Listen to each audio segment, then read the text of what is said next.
Welcome everyone to another episode of Pros Pro Bono Meets the Volunteers. These extended YouTube interviews in which we're talking to people who've played a major role in helping the program develop as volunteers.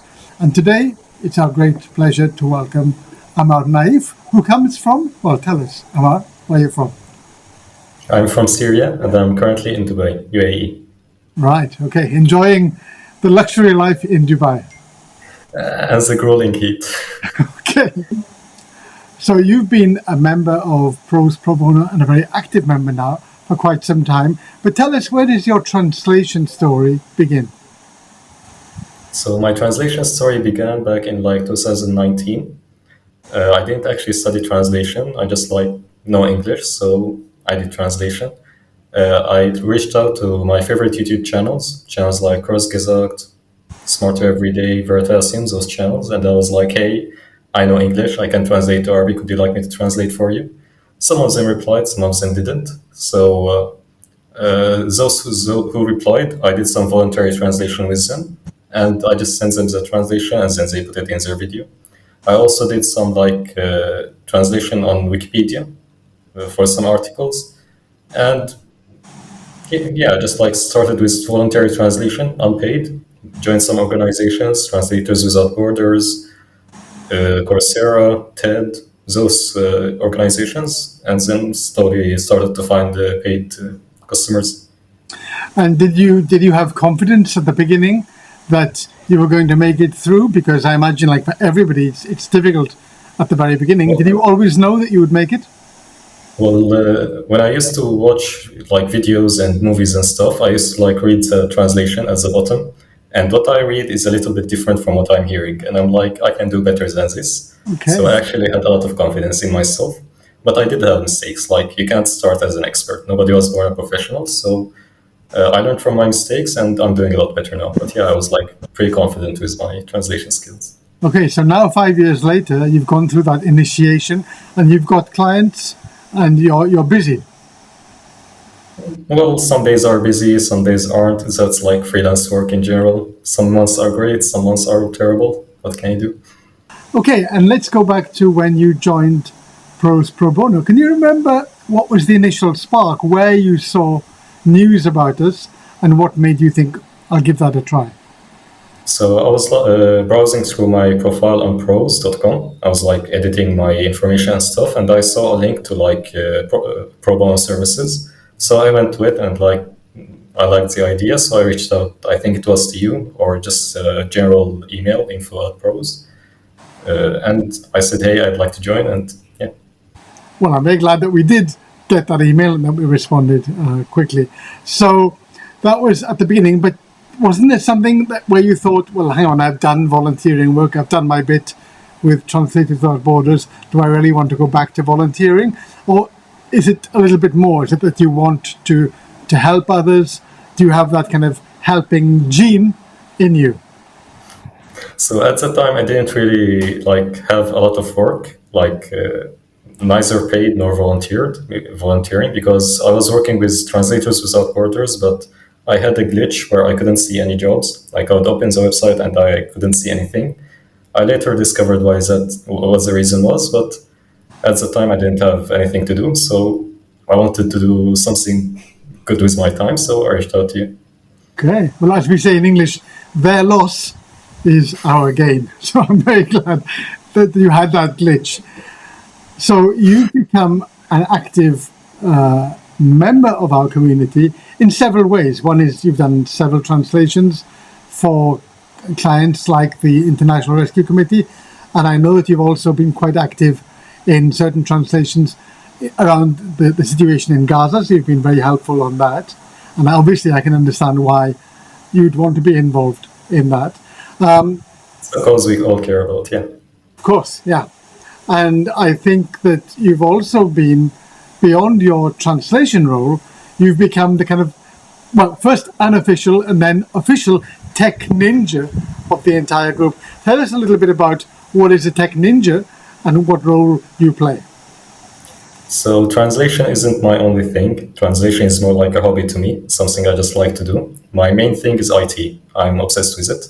I had an uncle when I was little, and he used to fix electronics. So I was always mesmerized by it. Like, how can you fix this? Like, it seems so complicated, but with time I learned that it was actually pretty simple. So through practice, like whenever I get an electronic item or thing, like a phone, a tablet, a toy, I would just like completely dissect it, open it up, and like look at the internal components. Like this is the motherboard, this is the screens, this is the batteries, this is the RAM. And right now, my old phone, I have it. It's almost like naked. Like I removed the cover, so it's like completely Wow. open right. I leave it like I like to look at it them like this. And even with the cover on, it's almost like I have an X-ray vision. So when I look at this laptop, like I can see under the screen, I can see where the components are, I can see where the keyboard is, where the RAM is, where the other components are, like the Wi-Fi cards, USB slots and stuff. So yeah, I just like I'm obsessed with IT, and I also like study computer science at the moment. So I'm doing both translation and IT. So I want to specialize as a technical translator. So Okay. translate software, apps, stuff like that. So that's a warning to all of our community. Don't leave any devices anywhere near Amar because he's going to dismantle them and take them up. Like this. Well, that's right. Does that still work? Can you call people with that thing? No, actually, this is my old phone. I had this for like 6 years. So I changed the battery like 7 times, but then it just stopped working. Like it started to like reboot randomly, and fixing it costs more than buying a new phone. So I just like got a different one. No, it's It's interesting. I find all made differently because I love devices. You know, I keep up with. I have an Apple Watch, and I'm fascinated by the technology. You know, I read on my phone. I bank on my phone. I do like everyone these days. But I'm really in love with it as a device and the window it opens up. But the last thing I would ever think of doing is opening it up. And I'm just simply not curious. I'm curious about foreign policy, about languages, but things, I just need it to work. And if it works, I'm fine. And if it doesn't work, I'll find someone like you to repair it. But it's interesting that you had that curiosity to go and look and open it up, dismantle it, and really take it apart piece by piece. And you've always had that, you said, since you were a kid. yeah. Since I was a kid, thanks to my uncle, he inspired me to be what I am today. Okay. So in that role as Tech Ninja, you've been called upon by people in the group, the community, to help them with what kind of things? What kind of questions do people ask you? So some of the clients and also translators, I help them with general stuff like problems with their CAD tools, problem with their spreadsheets, problems with their PCs sometimes.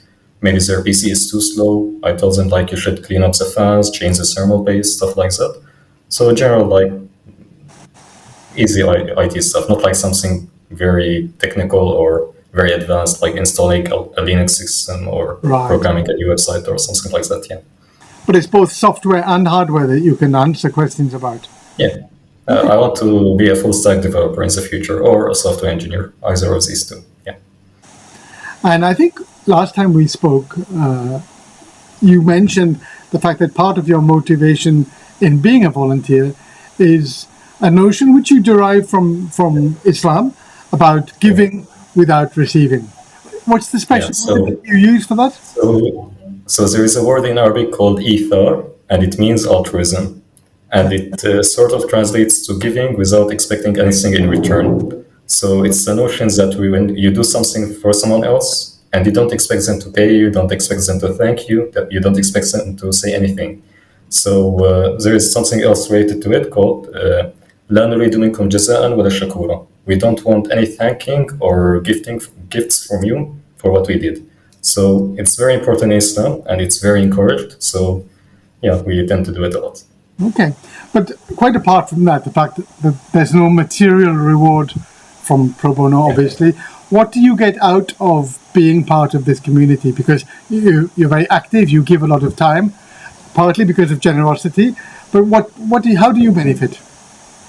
Well, as translators, we're mostly indoors. Like we don't go to an office and get back, so we tend to be lonely sometimes. But that's not really an issue for introverts like me. But in general, it can be a bit lonely. So it gives you a sense of community, like chatting with others, talking about your day, sending cat pictures, talking about the grueling hot weather. it was like 52 degrees a few weeks ago here. Like, it's crazy.